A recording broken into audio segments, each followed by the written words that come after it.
Alain, propos d'un Normand. Le règne des femmes.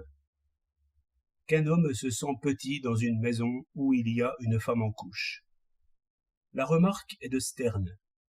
Elle éclaire comme il faut les vrais rapports des sexes et les principes naturels de tout gouvernement.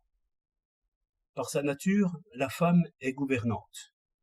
Elle vit selon la coutume, et la coutume, c'est déjà la loi. Elle a des recettes pour cuisiner et des recettes pour penser. Son idéal n'est pas d'inventer, mais de recommencer. Son œuvre, c'est l'enfant, et le plus bel enfant est celui qui ressemble à tous les enfants.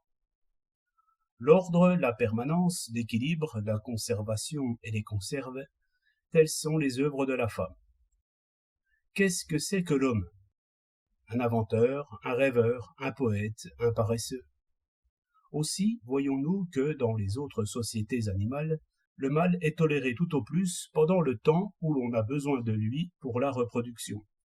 Ensuite, on le jette dehors, et il crève de misère en composant quelques chansons d'amour. Je pense qu'il en fut de même chez les hommes, ou plutôt chez les femmes, pendant des centaines de siècles, bien avant les premiers monuments de l'histoire. Les légendaires Amazones furent le dernier vestige de cette société naturelle. Mais comment se fit cette révolution qui donna le pouvoir aux hommes?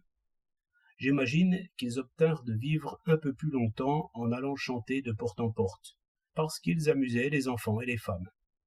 Pendant que la ruche humaine travaillait, eux, ils inventaient des paroles, des jeux, tout un art de perdre le temps. C'est ainsi qu'ils devinrent intelligents, et remarquèrent les propriétés des nombres et des figures.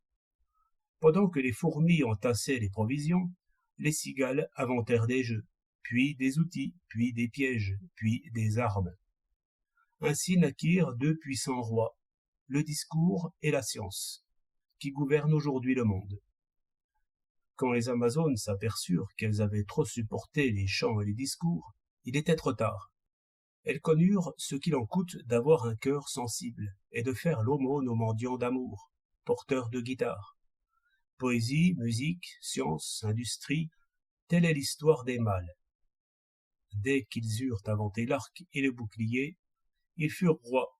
Ils exigèrent le pain quotidien et l'amour en toute saison. Tel est l'état violent dans lequel nous vivons depuis une cinquantaine de siècles à peine.